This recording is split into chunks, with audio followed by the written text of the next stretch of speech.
Hello everybody and hello guys. Ngayon, mag-aaral ako ng Filipino. Kasi ito yung subject ko eh. And I'm speaking Filipino right now.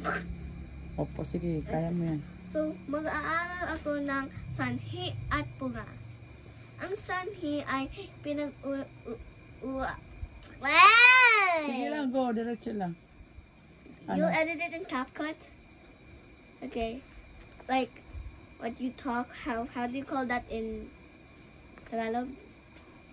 Magsasalita ako. Sabihin mo, magsasalita. Magbabasa o magsasalita ako? Magbabasa ako ng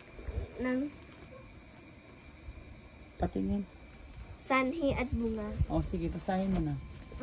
You'll cut it in CapCut. Basahin mo, pasa ka na. Explain mo na.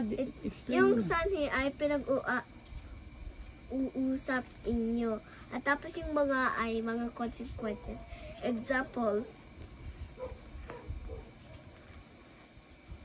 bakit binigyan ang pakilala ng barangay Silangan.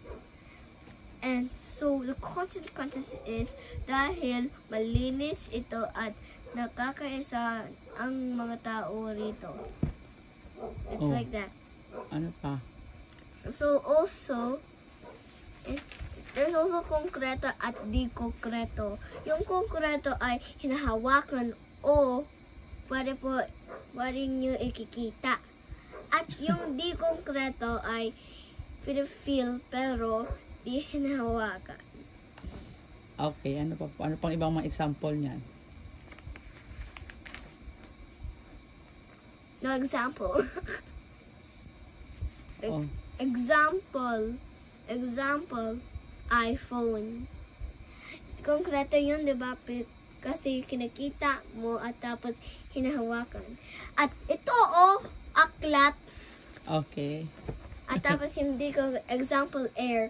Nafe-feel ko, At tapos hindi, di ba may air dito? Opo. At malamig, ganun. Malamig. At tapos feel mo lang. At tapos hindi ka mahawakan. Kasi air eh. Oh. Hinahawakan lang yan sa bottle. Yun, so, ganun, ito may cup dito.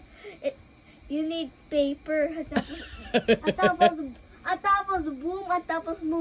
May air na inside. At tapos mag-fart ka. At tapos put it to kuya. Okay. Opo, okay. Tapos? Bye. Okay na po yun. So, naintindihan mo na yung pinag-aaralan mo at tapos. Oh, sige. Bye guys. See you on the next video. I hope you like this and it's a funny intro. Bye. Party.